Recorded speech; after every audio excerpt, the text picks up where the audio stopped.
Tito, así que Tito, te dejamos el tiempo restante. Listo, chicos.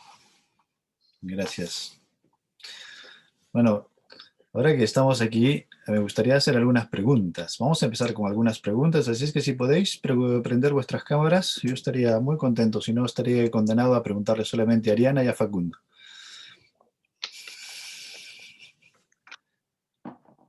Prendan las cámaras.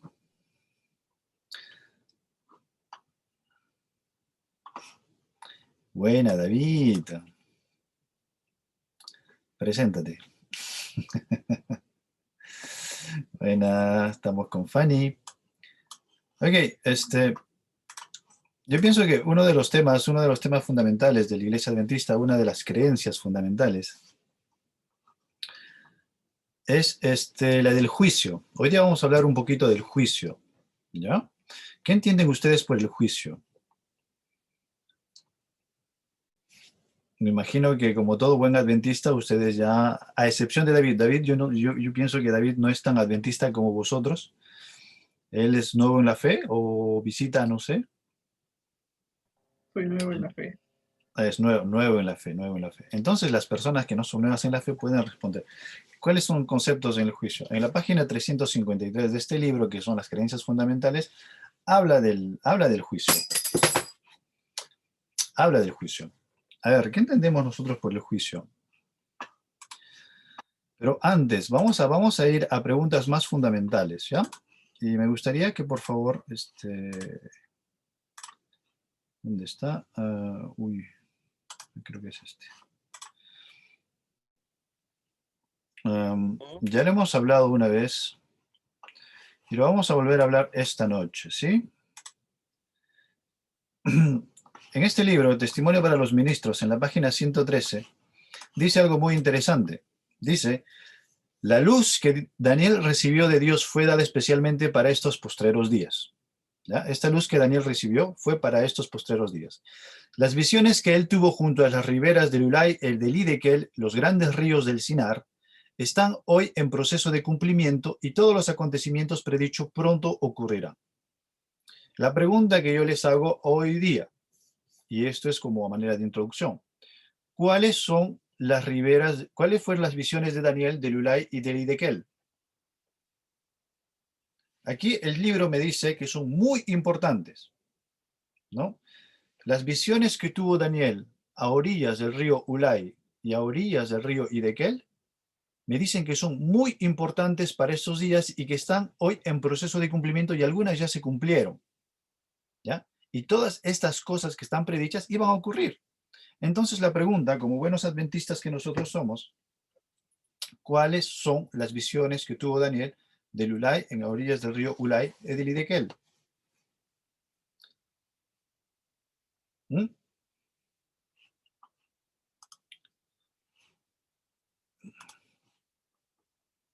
Nothing. Ok, bueno, las visiones que tuvo fueron Daniel capítulo 8, ¿ya? Daniel capítulo 8, versículo 2, si no me equivoco, y Daniel capítulo 10, versículo 4, nos dicen que estas son las dos visiones que tuvo Daniel, ¿ya? Y Daniel capítulo 8 tiene mucho que ver con el juicio. Acuérdense que, acuérdense que el pilar fundamental de la teología adventista es la purificación del santuario. Daniel 8:14. ¿Ok? Entonces, en el capítulo 8 del libro de Daniel, Elena de White me dice que esta visión que tuvo es muy importante. Es muy, muy importante. ¿Ok? Otra pregunta, y esto tiene que seguir, esto es cultura adventista. ¿Cuáles son los pilares fundamentales? Ya les acabo de decir uno. ¿Cuáles son los pilares fundamentales de la fe adventista?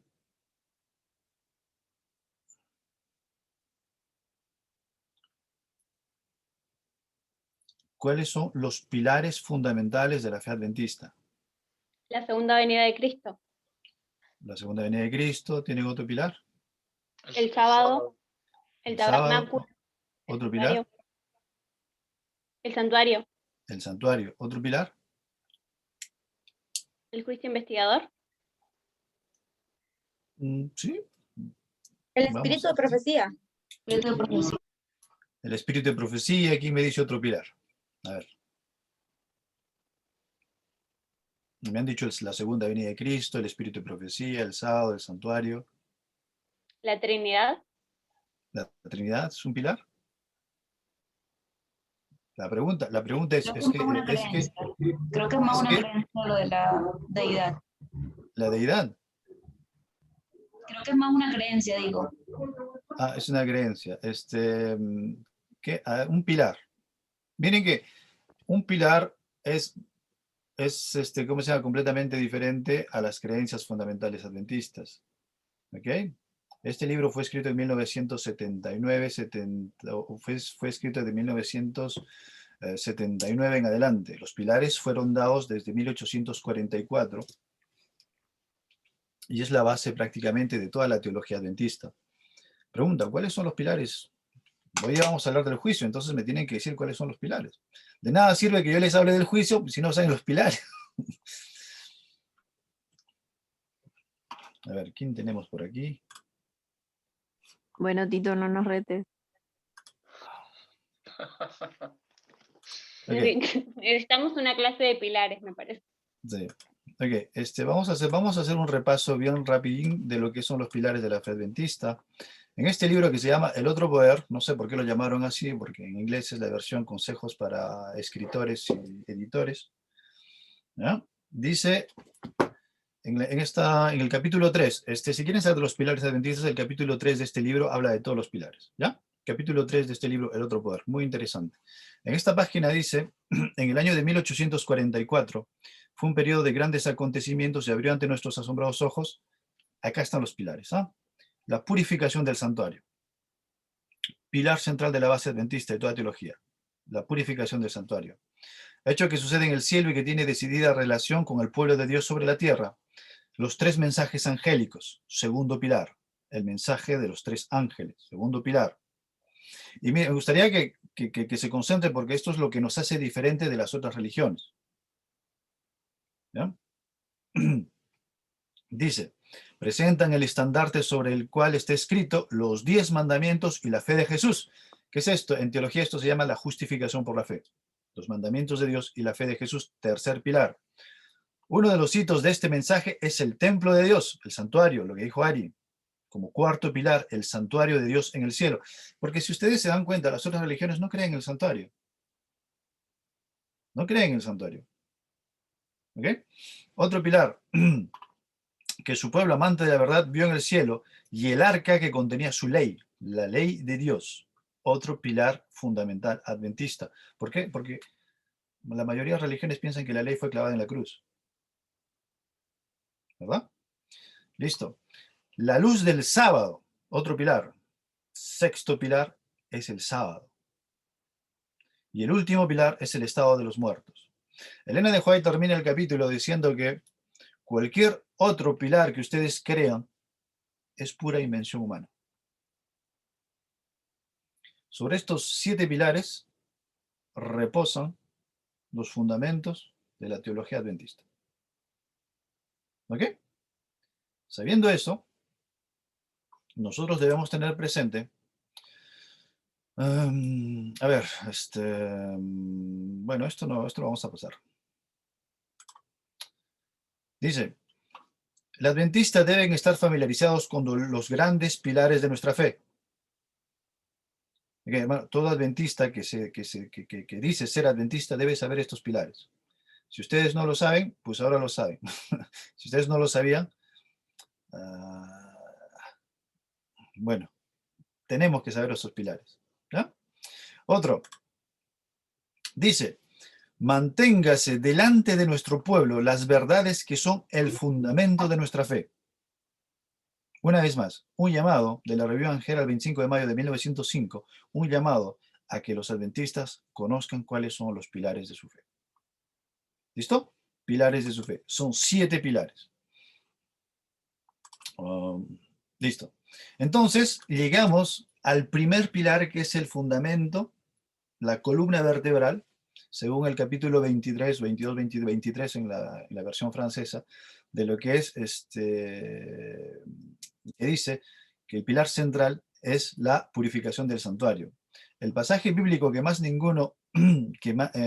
que ninguno había sido el fundamento y el pilar central de la fe adventista era la declaración: hasta 2300 tardes y mañanas, entonces el santuario será purificado.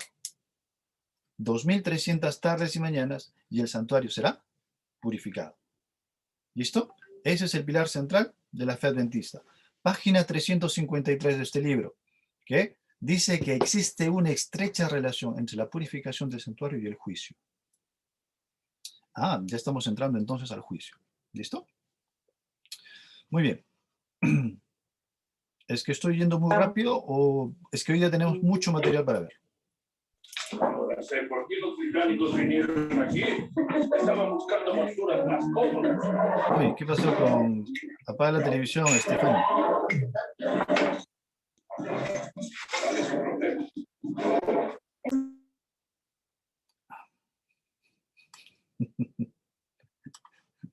Mirando la televisión. Bueno, listo. Vamos a ir al libro de Daniel entonces. Vamos a ir al libro de Daniel. Capítulo 7, en los versículos del 8 al 10 en adelante. ¿Listo? Miren lo que dice. En el versículo, vamos a ir desde el versículo, y ya estamos entrando al juicio como uno de los pilares centrales, debido a su estrecha relación con la purificación del santuario, el juicio. Y atención, la versión pasada, antes de la revisión de 1915, el libro pasado, no especifica que se tenga que llevar el juicio investigador, simplemente habla de un juicio, ¿ya? La nueva versión lo corrige y habla de el juicio investigativo, ¿ya? Simplemente son pequeños detalles, pequeñas lagunas. Entonces dice, Daniel capítulo 7, versículo 8 al 10. Mientras yo contemplaba los cuernos, he aquí que otro cuerno pequeño salía entre ellos. ¿Quién es el cuerno pequeño? ¿Saben, verdad? El papado. Muy bien, el sistema papal. Llama ¿no? papado. El sistema papal. Listo, el cuerno pequeño era el que perseguía a los santos y los destruía, ¿no? Entonces dice, y delante de él fueron arrancados 3 cuernos de los primeros. ¿Cuáles fueron los 3 cuernos que fueron arrancados? ¿Se acuerdan? Érulos, vándalos, ostrogodos. Exacto, los érulos, los vándalos y los ostrogodos. Muy bien. ¿Y por qué? ¿Y por qué tuvieron que salirse? ¿Por qué? Eran arrianos. Eran arrianos, muy bien, eran arrianos. Entonces el papado se tenía que deshacer de ellos, dice. Y estuve mirando hasta que fueron puestos tronos, se sentó un anciano de días, cuyo vestido era blanco como la nieve y el pelo de su cabeza como lana limpia. Su trono llama de fuego y las ruedas del mismo fuego ardiente. Un río de fuego procedía y salía delante de él. Millares y millares le servían y millones de millones asistían delante de él. El juez se sentó, ¿y qué dice? Y todo el mundo feliz, ¿verdad? El juez se sentó y nos fuimos de parranda. No, el juez se sentó y los libros fueron abiertos. Dice, y los libros fueron abiertos. ¿Qué más dice? Sigamos a Daniel capítulo 7, versículo 11 al 14. Yo entonces miraba a causa del sonido de las grandes palabras que hablaba el cuerno. Quiere decir que mientras están haciendo el juicio, ¿de acuerdo? Mientras está pasando algo en el cielo, el cuerno pequeño sigue hablando palabras contra el Altísimo, ¿no? Sigue hablando, ¿ok? Miraba hasta que mataron a la bestia y su cuerpo fue destrozado y entregado para ser quemado al fuego. Había también quitado a las otras bestias su dominio, pero les había sido prolongada la vida hasta cierto tiempo. Miraba yo en la visión de noche y he aquí con las nubes de los cielos venía uno como un hijo de hombre. Me gustaría que me respondan a qué hace alusión esta parte. Y he aquí con las nubes de los cielos venía uno como un hijo de hombre que vino hasta el anciano de días y le hicieron acercarse delante de él. Y le fue dado dominio, gloria y reino para que todos los pueblos, naciones y lenguas le sirvieran. Su dominio es dominio eterno que nunca pasará y su reino uno que no será destruido. Entonces la pregunta nace, si se abrieron los libros en el cielo, y si el juez se sentó para juzgar, ¿por qué en el libro de Juan capítulo 5, versículo 22, Jesús dice que el Padre a nadie juzga?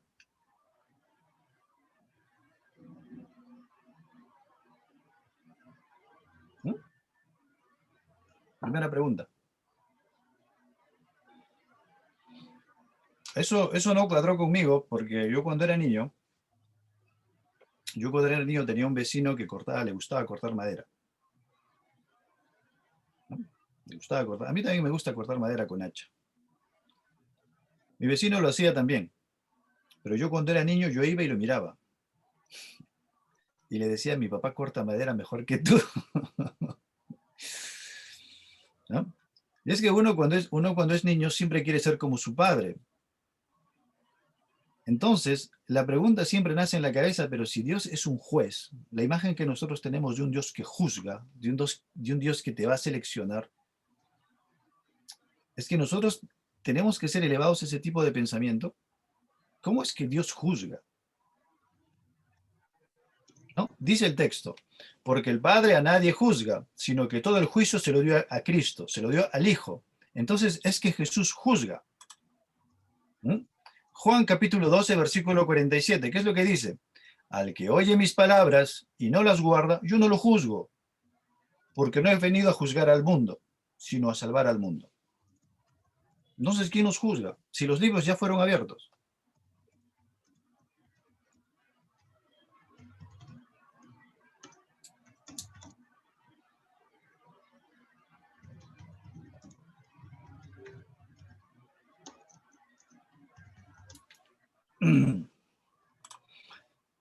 Juan capítulo 12, en el versículo siguiente va a decir lo que sigue.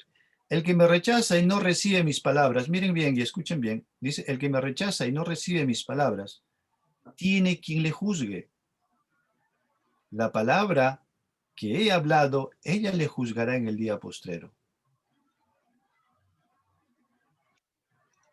Ya estamos empezando a tener herramientas que nos van a ayudar a entender el juicio. ¿Ok? Dice que la palabra, lo que se ha dicho, es lo que me va a juzgar en el día postrero. Y entonces, hermanos, ¿qué es lo que ustedes dicen? Mateo capítulo 5, versículo 21-22 dice, oísteis que fue dicho a los antiguos, no matarás, y cualquiera que matare será culpable de juicio. Pero yo os digo que cualquiera que se enoje contra su hermano será culpable de juicio también. Y cualquiera que diga necio a su hermano será culpable ante el concilio. Y cualquiera que le diga fatuo quedará expuesto al infierno y al fuego. Hermanos, o sea que cuando leo estos textos me digo, es que estamos preparados para el juicio. Si aquí me está pidiendo que no solamente, me está pidiendo que yo tenga una estrecha relación hasta mi mente tiene que estar pura. Solamente así puedo estar dispuesto a estar en el juicio. Dice, otro verso, Mateo 5, 23 y 24. Por tanto, si traes tu ofrenda al altar y allí te acuerdas de que tu hermano tiene algo contra ti, deja allí tu ofrenda delante del altar y anda, reconcíliate primero. Y entonces ven y presenta tu ofrenda. Porque cuando los gentiles no tienen la ley, en el libro de Romanos dice eso, hacen por naturaleza lo que es de la ley. Miren, hermanos, algo muy claro está, la Biblia me dice, ¿no? Que yo seré juzgado según las cosas que haga, ¿no? Y según las cosas que yo piense. Ahora, ¿eso qué tiene que ver con que los libros sean abiertos? ¿Ah? ¿Eso qué tiene que ver? A ver, voy a hacerles una pregunta más. ¿Cuándo se abrieron los libros? ¿Cuándo empezó el juicio? En 1844. En 1844. ¿Y cuáles fueron los libros que fueron abiertos? Los libros del juicio, del bien y del mal, ¿puede ser? Ah, es que tenemos libros del bien y del mal. Claro, o sea, se fueron abriendo los libros del bien y del mal para ver y juzgar tanto a justos como a injustos. Ujú. Claro. Hay dos libros que se abrieron, ¿no? ¿Cuáles son esos dos libros?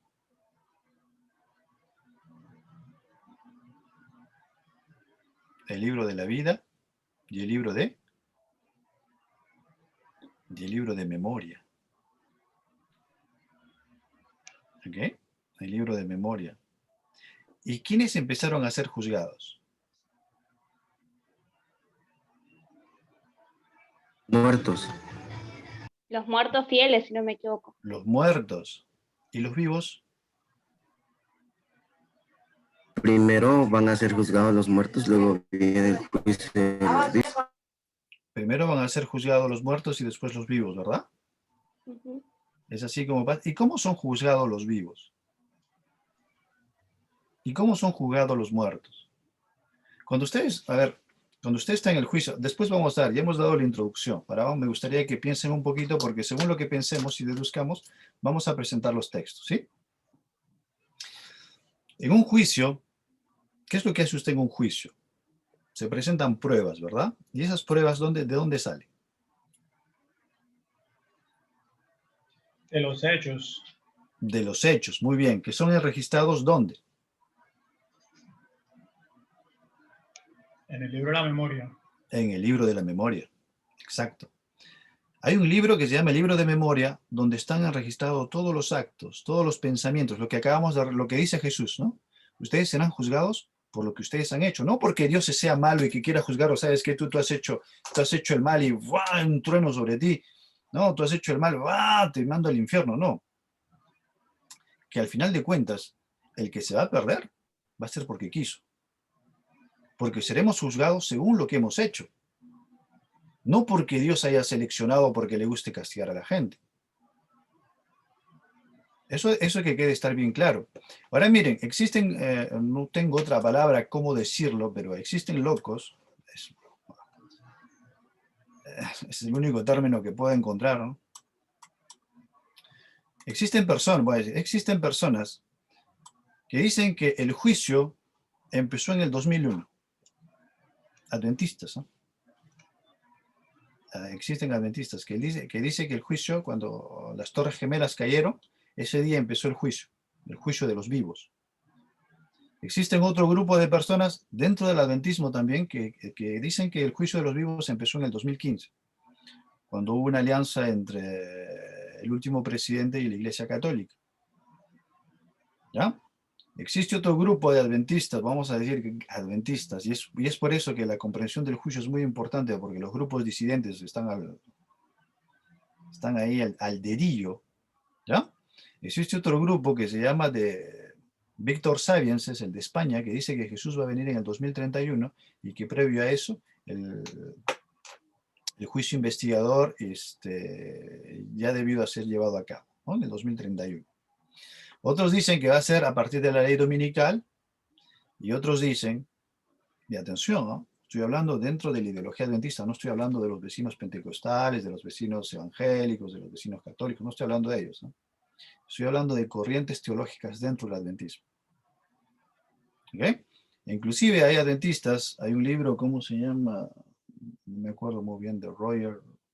Dice que el juicio de los vivos va a empezar una vez que se dé la primera trompeta. Son los futuristas, ¿no? Los que agarran y envían las trompetas hacia el futuro, son los futuristas. Dicen que el juicio se va a realizar cuando caiga la primera trompeta. ¿Listo? Entonces todas esas personas no tienen claro lo que es el concepto del juicio. Y si tampoco sabemos los pilares de la fe adventista, pues tampoco tendremos una idea de lo que es el juicio. El libro de Daniel 8:14, 8:13, 8:14 tiene una estrecha relación con Apocalipsis 14. ¿Por qué? Porque en Daniel 7, en Daniel 7, ¿ya? Cuando dice que los libros fueron abiertos, quiere decir que el juicio empezó. En Daniel 14:6, 14:7, dice que cuando el ángel estaba volando en medio del cielo, llevaba el evangelio eterno y decía, la hora del juicio ha llegado. ¿No? Apocalipsis 14 y Daniel 7 se llevan de la mano, van juntos. ¿Ok? Eso tenemos que tener muy claro. ¿Y qué es lo que habla Apocalipsis 14? Apocalipsis 14 habla del triple mensaje angelical. ¿Cierto? Muy bien. Ahora existen algunos detalles concernando Apocalipsis 14 que se los voy a dar dentro de un momento. Este libro que se llama Exaltad a Jesús, miren lo que dice. Dice algo muy interesante. El pueblo de Dios debería comprender claramente el asunto del santuario y del juicio investigador.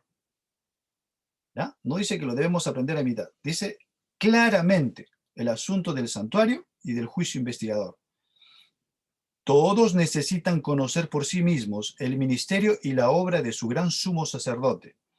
De otro modo, les será imposible ejercitar la fe tan esencial en nuestros tiempos o desempeñar el puesto al que Dios los llama. Miren, usted tiene que comprender el santuario y el ministerio de Cristo como sacerdote. Si usted no comprende eso, dice que usted no puede ejercer el trabajo al que Dios lo ha llamado. O sea, si usted es estudiante de teología, si usted es pastor, laico, dirigente de iglesia, no sé, ¿qué otros, no? Responsable de jóvenes, de la mujer y todo eso, si usted no conoce el ministerio del santuario y no conoce el papel que Cristo tiene como sacerdote, usted no puede ejercitar bien su cargo. Eso está claro. Cada cual tiene un alma que salvar o que perder. Todos tienen una causa pendiente ante el tribunal de Dios. ¿Ya? Cada cual deberá encontrarse cara a cara con el gran juez. Miren lo que dice Maranatha en la página 256. Es esta venida y no su segundo advenimiento a la tierra la que la profecía predijo que había de realizarse al fin de los 2300 días en 1844. Acompañado por ángeles celestiales, nuestro gran sumo sacerdote entra en el lugar santísimo y allí en la presencia de Dios da principio a los últimos actos de su ministerio en beneficio del hombre. Es lo último que hace, ¿eh? Es lo último que hace. A saber, cumplir la obra del juicio y hacer expiación por todos los que resulten tener derecho a ella. Y aquí empezamos a hablar de lo que es expiación, la relación entre el juicio y la expiación. Hermanos, ¿qué es expiación y qué es juicio? Conceptos claros.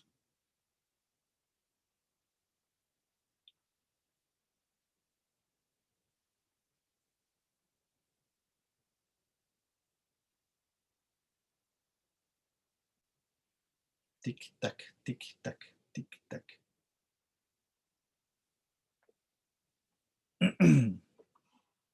Ok, vamos a seguir entonces. El libro de Cristo en su santuario nos dice lo siguiente. Por tanto, él anunció de que el templo de Dios fue abierto en el cielo y se vio el arca de su pacto. ¿Se acuerdan lo que vimos? El texto del libro de, ¿no? El libro de Daniel. Dice, se abrió en 1844 cuando Cristo entró en él para consumar la obra final de expiación.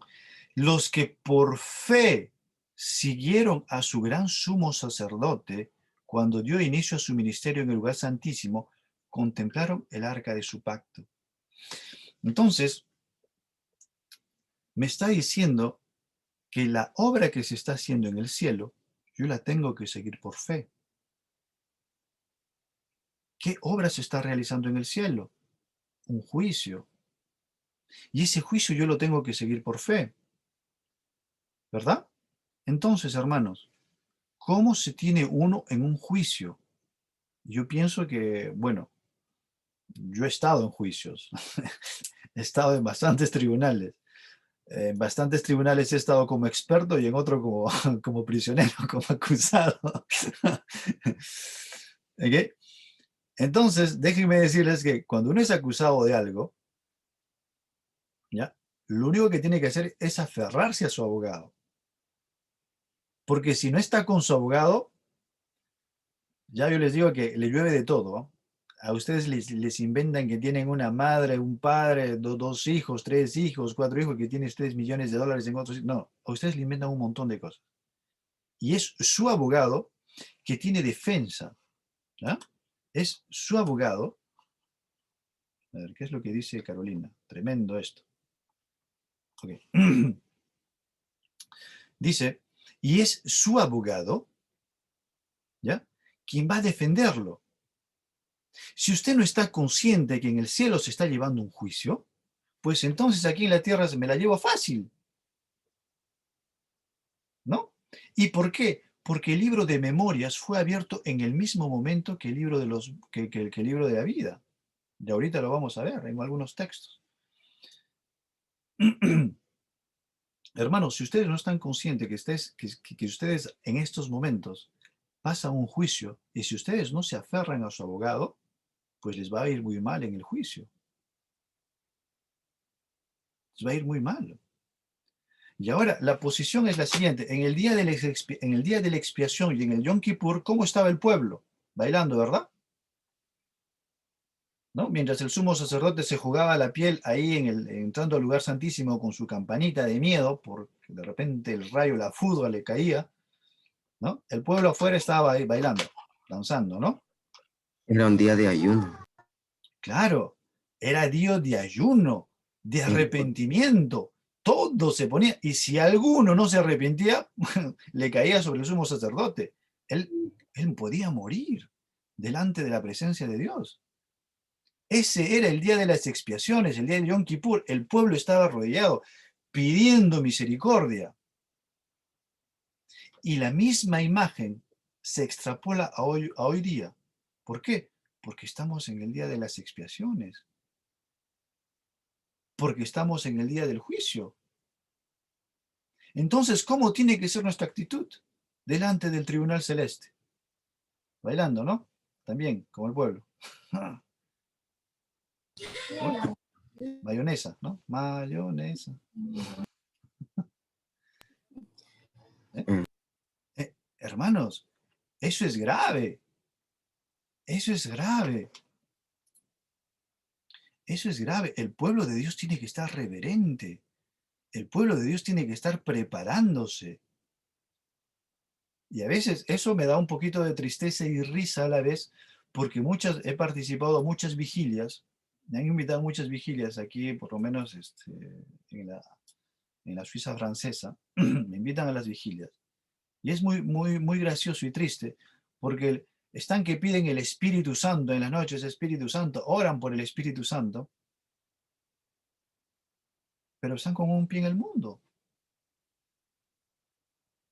No dejan sus viejas costumbres.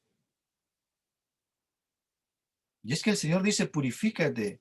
Yo soy Jehová que te santifica. Sin mí no puedes ser santo. Así es que tenemos que estar en la presencia de nuestro Señor. Dice, nosotros debemos ser conscientes de lo que está pasando en el cielo. La pregunta es que lo somos. Dice, en el tiempo señalado para el juicio al fin de los 2300 días de 1844, miren, empezó la obra de investigación y el acto de borrar pecados. En 1844. Todos los que hayan profesado el nombre de Cristo deben pasar por este riguroso examen. Tanto los vivos como los muertos deben ser juzgados, de acuerdo con las cosas escritas en los libros. Y esto es muy simple de explicar. ¿Por qué? Porque el mismo día, imagínense, si están empezando a ser juzgados los muertos y los vivos van a ser juzgados cuando se termine el juicio de los muertos, ¿sobre qué base van a juzgar a los vivos? Sobre todo lo que se escribió en el libro de memoria. Quiere decir que si los dos libros están abiertos, en un lado yo estoy juzgando a los muertos, en el libro de memoria yo estoy anotando todo lo que pasa. Están abiertos paralelamente. Es por eso que cuando llegue el juicio de los vivos serán juzgados según lo que hicieron en este mundo. Y eso es un poquito difícil de entender para los movimientos disidentes, no lo pueden entender. Quiere decir, hermano o hermanas, que ahora, en este momento, todo lo que yo hago, todo lo que yo piense, según los evangelios que ya hemos leído, está siendo registrado en el libro de memoria. Para cuando termine el juicio de los muertos, yo sea juzgado según lo que he hecho. Es por eso que Cristo dice, tú serás juzgado por lo que has hecho, por la palabra, por tus pensamientos. Yo no te juzgo, tú solito te estás poniendo la soga al cuello. Y es que algunos piensan que nosotros no vamos a cambiar, ¿no? Y algunos piensan porque depende de la comprensión que ustedes tengan de estos pasajes, ustedes van a o buscar una santificación a Cristo constantemente, o simplemente van a decir, yo tengo tiempo todavía porque el juicio de los vivos no ha empezado.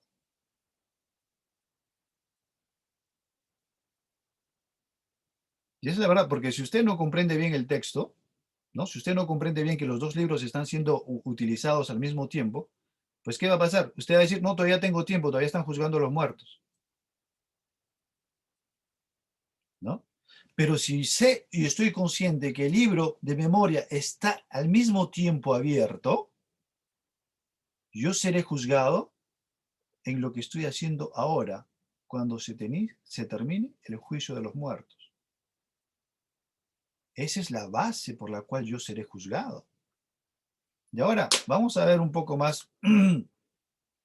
Dice, los libros del cielo en los cuales están consignados los nombres y los actos de los hombres determinarán los fallos de los juicios. Los actos, vuestros actos, el mío, van a determinar el fallo. ¿Cuáles son vuestros actos? Lo acabamos de leer en el Evangelio. No solamente es, ¿no?, un fact, sino también en mind, en pensamiento, ¿no? En mente. En mente, claro. El profeta Daniel dice, el juez se sentó y los libros se abrieron. Vamos a correr un poquito. Dice, a medida que los libros de registro se van abriendo en el juicio, las vidas de todos los que hayan creído en Jesús pasan ante Dios para ser examinadas por Él, empezando con los que vivieron primero en la tierra. Nuestro abogado presenta los casos de cada generación sucesiva y termina con los vivos. Es lo que hemos dicho, ¿no? Se empieza con los muertos y se termina con los vivos. Pero los vivos van a ser juzgados por lo que hicieron durante el periodo en que se juzgaron a los muertos. Eso quiere decir que yo tengo que, ¿cómo se dice? Remettre en question ma vie. Tengo que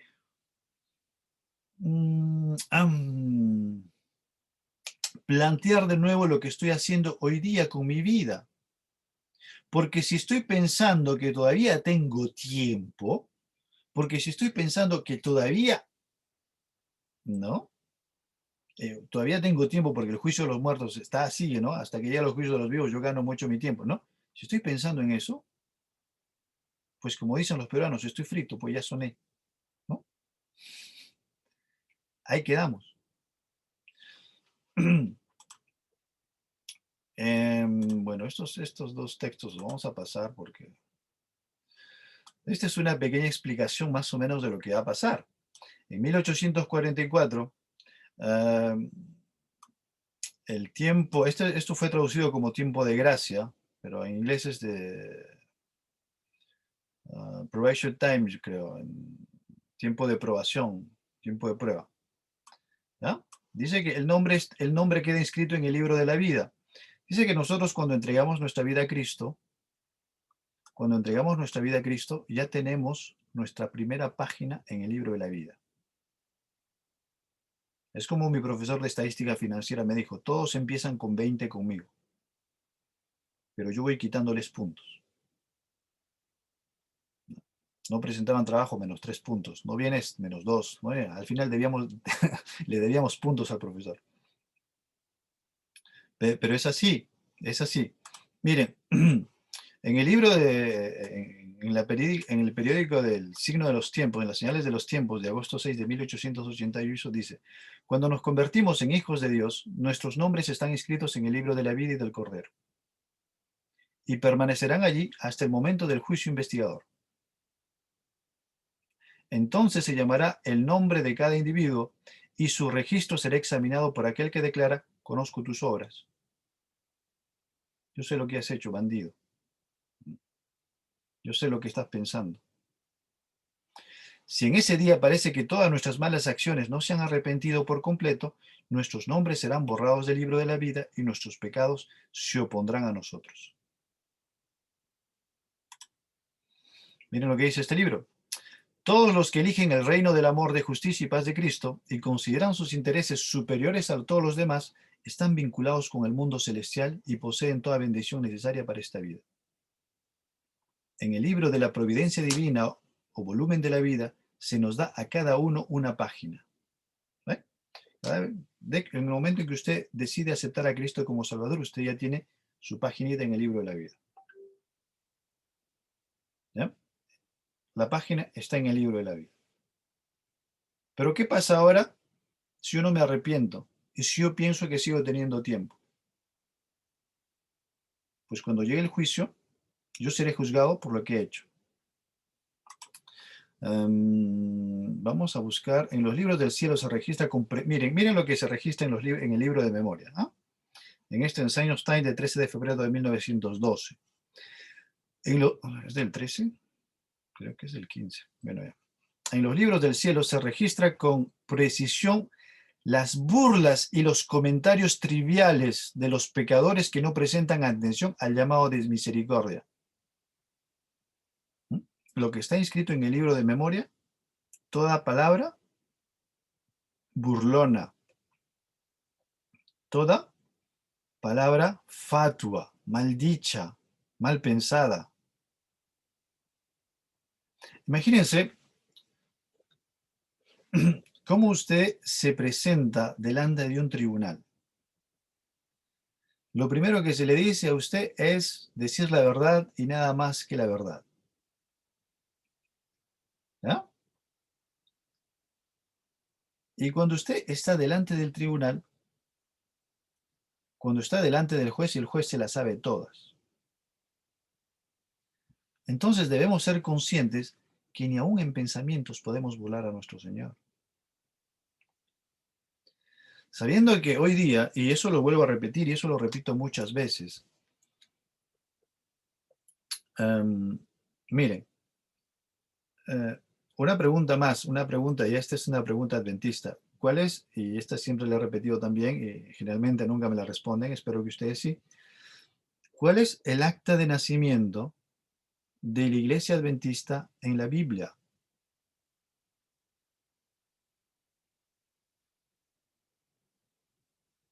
¿Cuál es el acta de nacimiento de la Iglesia Adventista en la Biblia?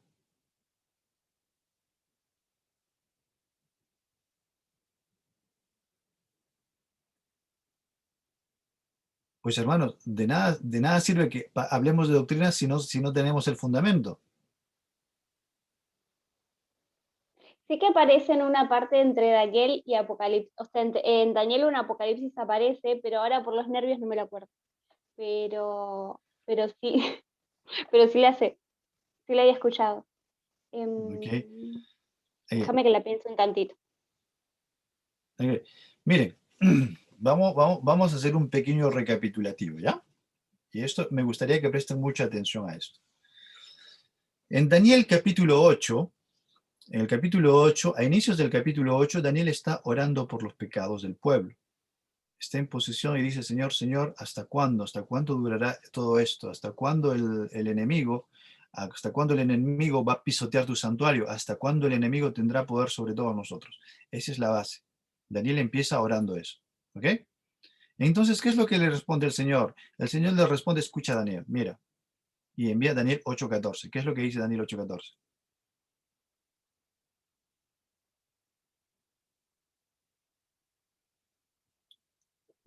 Daniel 8:14 dice, hasta 2300 días de tardes y mañanas. Claro, es lo que le dice. Es lo que le dice. Y le dice, mira Daniel, ¿ok? El problema es enorme, el problema es grande. ¿Ya? Lo que pasa es que el enemigo, el diablo, Lucifer, Satanás, tiene muy buenos argumentos contra mi gobierno. ¿Va? Porque Satanás siempre dijo que el gobierno de Dios, que la ley de Dios no se puede obedecer. ¿Ya? Entonces, ¿qué es lo que pasa? Le dice, mira, ¿sabes qué, Daniel? Va a pasar mucho tiempo todavía, porque el diablo tiene muy buenos argumentos. ¿Y ustedes saben de dónde sacó el diablo los argumentos para atacar a Dios?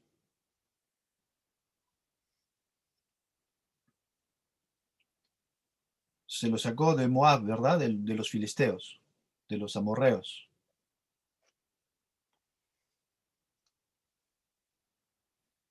No, el mejor argumento que tuvo el enemigo para atacar a Dios es del pueblo de Israel mismo. ¿Para qué agarrar a los filisteos si eran del diablo? Para molestar a Dios, tenía que agarrar del pueblo mismo. Decía, mira a tus hijos, los has elegido, mira cómo pecan, mira cómo están adorando, mira cómo sacrifican ídolos, mira cómo mienten. ¿Ya? Entonces, en ese contexto, Daniel que es como se llama, que es acusado de esa manera, Dios es acusado de esa manera, Dios le dice, mira, ¿sabes qué? Dentro de 2300 tardes y mañanas vas a ver, el santuario será purificado. Tazak, el verbo en hebreo quiere decir defendido, purificado, reivindicado. ¿Ok? Y en 1844, en el fin de las 2300 tardes y mañanas, en 1844, ¿qué es lo que pasa? Jesús pasa del lugar santo al lugar santísimo y nace un pueblo. Y este es el pueblo adventista, ¿verdad? Según la profecía de Apocalipsis, capítulo 10 del libro de Apocalipsis. ¿Se acuerdan? El ángel y el librito. ¿Okay? Ese ángel, cuando era dulce, era la venida de Cristo en 1844 y la amargura era la gran decepción. ¿Listo? Sabiendo eso, Apocalipsis 14 me dice que el juicio tenía que venir, que el juicio había llegado. Entonces, el pueblo adventista nace con una estrecha relación al juicio. ¿Okay? La relación del pueblo adventista y el juicio es directa. Nosotros somos el único pueblo que tenemos esa comprensión de lo que está pasando hoy día en el cielo. Y si nosotros no somos conscientes, uno, de la luz que Dios nos ha dado, dos, de lo que estamos viviendo, pues estamos muy mal. Estamos muy mal. Y si nosotros no somos conscientes que el ser adventista es una responsabilidad plutôt qu'un privilège, una responsabilidad antes que un privilegio, pues las cosas nunca van a cambiar. ¿Por qué es una responsabilidad? Porque Dios me ha dado una tarea. Dios me ha dado una tarea, como pueblo me ha dado una tarea. ¿No? Me ha dicho, ¿sabes qué? Anuncia que el juicio viene y prepárate. Usted es responsable, ¿por qué? Porque está su familia también. Usted es responsable de los miembros de su familia. ¿Y usted es responsable, por qué? De las personas que están al lado suyo. El ser adventista es una responsabilidad. No es una cuestión de juego. Ahora, si usted quiere jugar,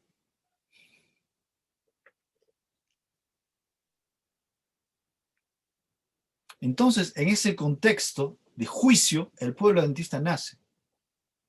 Y el pueblo adventista tiene una visión clara de lo que está pasando en el cielo, que los libros fueron abiertos y que el libro de memoria iba a ser llenado a medida que el juicio iba a ser avanzado, dándonos la comprensión de que nosotros tenemos que cambiar y caminar en santificación, lo que dice Pablo, de paso a paso, de gloria en gloria. ¿Por qué? Porque al final del juicio yo seré juzgado y ahí será el fin.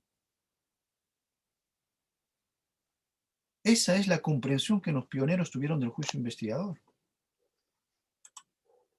Miren lo que dice en la Review and Herald de 1980. Dice, todo el cielo está interesado en nuestra salvación. Los ángeles de Dios caminan por las calles de estas ciudades y marcan las obras de los hombres en el periodo del juicio de investigación. ¿Ah? Los muertos ya están siendo juzgados. Los ángeles registran lo que yo estoy haciendo siendo vivo, estando vivo. Y es que hay muy pocas personas, he visto muy poca literatura que les explican lo que tenemos que pasar. ¿Por qué? Porque da miedo. Porque implica un cambio inmediato. Y si nosotros no somos conscientes que tenemos que cambiar, porque pensamos que cuando Cristo venga, por arte de magia seremos cambiados y yo dejaré de pecar, pues estamos mal, porque la Biblia no enseña eso. Ya la base de la doctrina del juicio investigador me dice que yo tengo que cambiar y que yo tengo que buscar una perfección. ¿Por qué? Porque yo estoy siendo evaluado ahorita mismo. Y es que el juicio solamente puede ser, el juicio solamente se puede tener con un abogado a nuestro lado. Y todas nuestras obras las vamos a tener que hacer en Cristo Jesús, en su justicia perfecta. Y de esa manera simplemente las obras buenas que va a ser en mi vida serán enregistradas en el libro de memoria para que un día yo sea juzgado.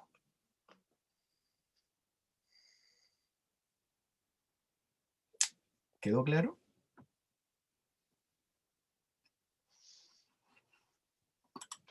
Vamos a ver. Dios juzga a cada hombre según su obra. Antes de que me olvide, ¿cuánto tiempo me has dado, Facu? Porque ya estamos hablando más de una hora ya. No, metele. Apoyo, Dale, está dale. muy bueno. Ok, espera, dame unos minutos.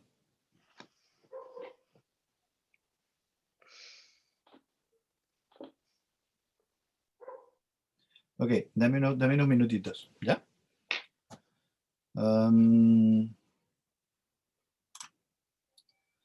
Dice, bueno, acá bienaventurado el que esperar y llegar hasta los 2300 tardes y mañanas.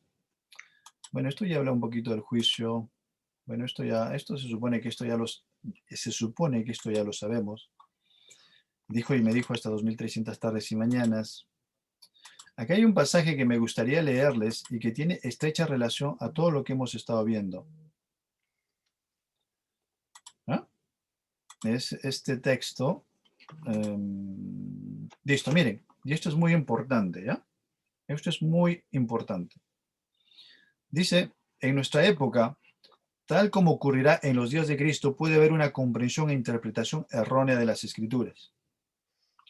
Si los judíos hubieran estudiado las Escrituras con fervor y con oración, su investigación los habría recompensado con un verdadero conocimiento del tiempo. Y no solo del tiempo, sino también de la manera en la cual Cristo aparecería. No habrían confundido la gloriosa segunda venida de Cristo con su primer advenimiento. Tenían el testimonio de Daniel, el testimonio de Isaías y otros profetas, ¿ya? Y no tenían evidencia, se perdieron. Miren lo que dice este. Y muchos están haciendo de la misma manera hoy, en 1897, porque no tiene experiencia en el mensaje probatorio, este es el mensaje probatorio, comprendido en los mensajes del primero, segundo y tercer ángel. Hay quienes investigan las Escrituras en busca de pruebas que digan que estos mensajes se encuentran en el futuro. Miren, captan la verdad de los mensajes, pero fallan en darles el lugar que le corresponden en la historia profética.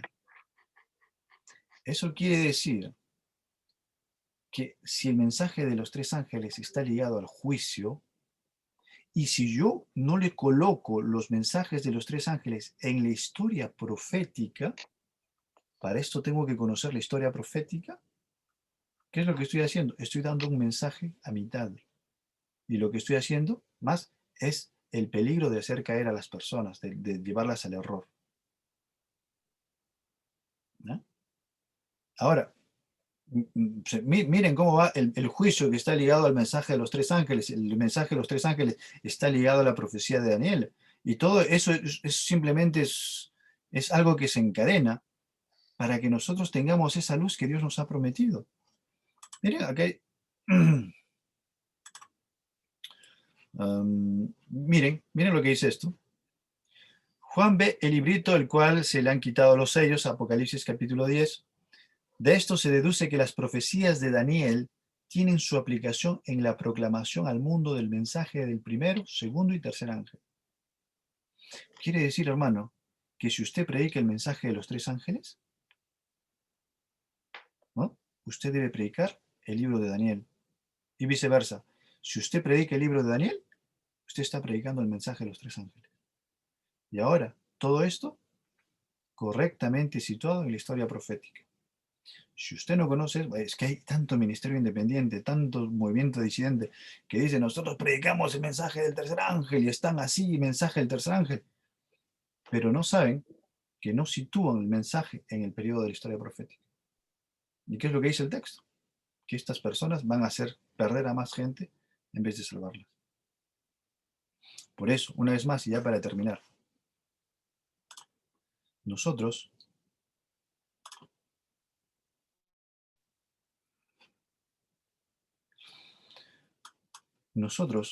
debemos ser conscientes y debemos, ¿cómo se dice?, abrir los ojos ante las escenas que están pasando hoy día en el cielo, ¿no? Podemos decir, sí, bonito, pero si nosotros no las vivimos,